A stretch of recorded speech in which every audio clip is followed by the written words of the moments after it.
भगवान श्री कृष्ण का जिक्र हिंदू धर्म के सबसे पवित्र ग्रंथों में से एक महाभारत में किया गया है और महाभारत एक ऐसी ग्रंथ है कि जिसे हम हिंदू धर्म के लोग बहुत ही ज्यादा पवित्र समझते हैं और इसलिए ही इस ग्रंथ को हिंदू धर्म के अनुसार बहुत ही ज्यादा महत्वपूर्ण माना जाता है।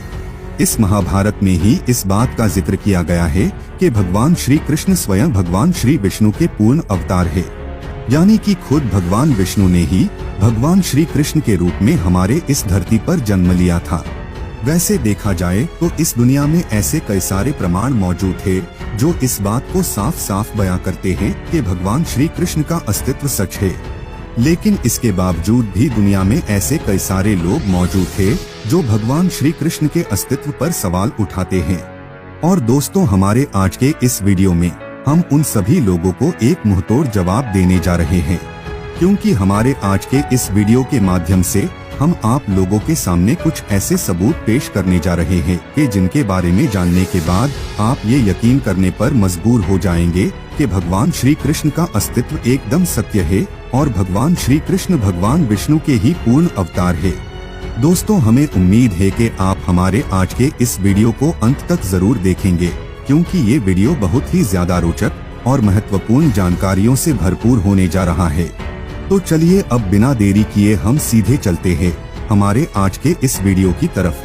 दोस्तों, जैसा कि हमने आपको पहले ही बताया है कि भगवान श्री कृष्ण के बारे में हमारे हिंदू धर्म के सबसे पवित्र ग्रंथों में से एक महाभारत में जिक्र किया गया है, लेकिन इस महाभारत ग्रंथ में बताए गए सभी बातें कितनी ज्यादा सच है, इस बात का पता लगाने के लिए जब कुछ विदेशी वैज्ञानिकों ने एक बार इस महाभारत ग्रंथ के ऊपर रिसर्च की थी तो तब वो लोग बहुत ही ज्यादा हैरान हो गए थे।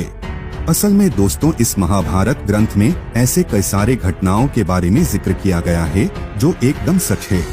असल में यहाँ पर ये वैज्ञानिक महाभारत में बताए गए सभी घटनाक्रमों के ऊपर एक रिसर्च करके सिर्फ ये पता लगाने की कोशिश कर रहे थे कि महाभारत का इतिहास कितना पुराना है और ये सभी घटनाक्रम ठीक कौन से समय पर घटी थी। और इस रिसर्च के बाद ये वैज्ञानिक महाभारत के टाइमलाइन को बताने में कामयाब भी हो गए थे। ये बात इस बात को ही साबित करता है कि महाभारत कोई काल्पनिक कथा नहीं है। इसके साथ साथ हम आपको ये भी बताना चाहेंगे कि महाभारत में ज्यादातर समय का वर्णन तिथि और नक्षत्रों के अनुसार की गई है।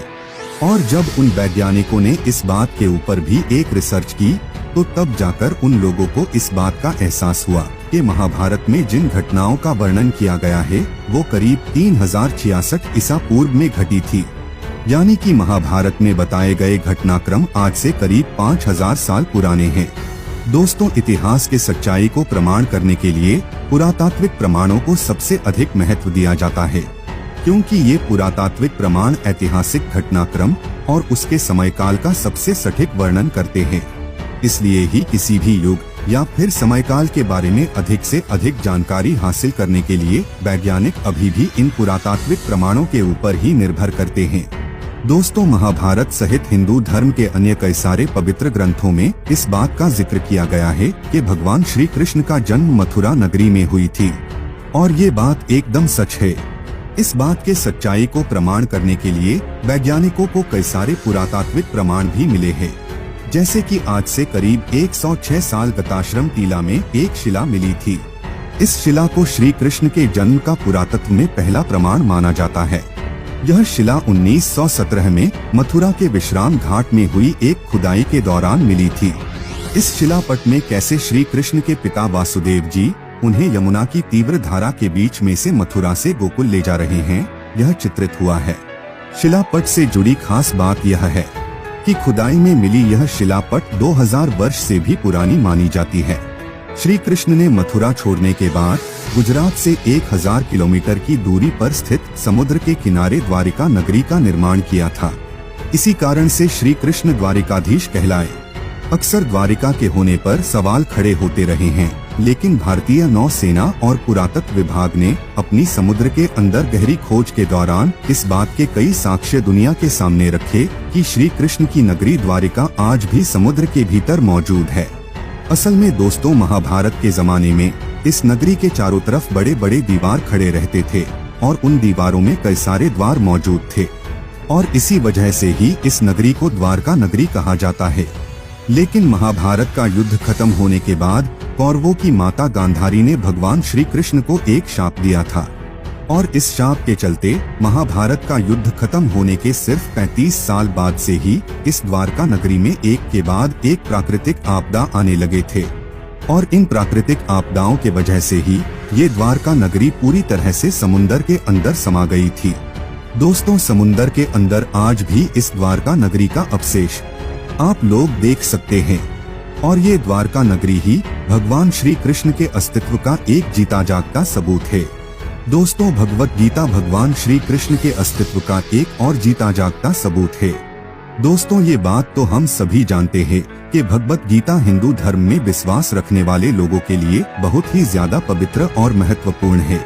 लेकिन दोस्तों, क्या आपको पता है कि इस ग्रंथ में ऐसे कई सारे राज छुपे हुए हैं कि जिनके बारे में जानकर वैज्ञानिक भी हैरान रह जाते हैं।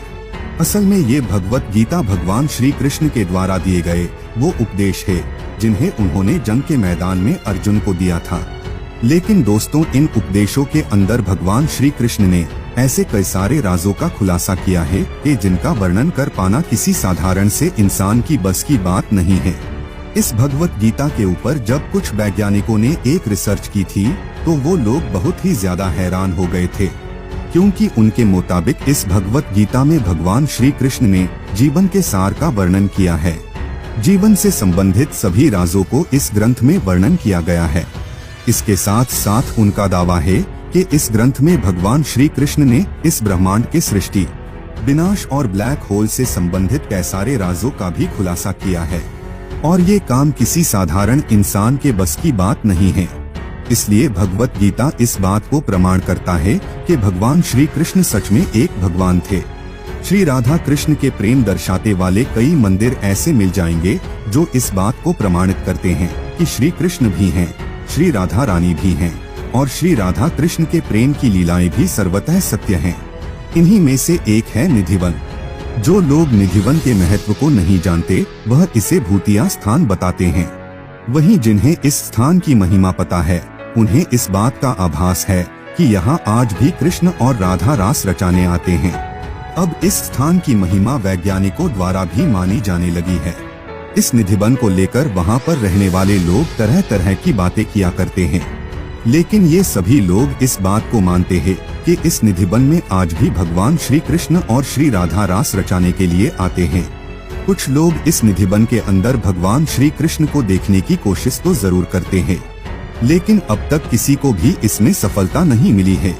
दोस्तों, आप श्री कृष्ण के बारे में क्या जानते हैं, हमें कमेंट करके बता सकते हैं, और वीडियो के बारे में अपनी राय हमें बताएं।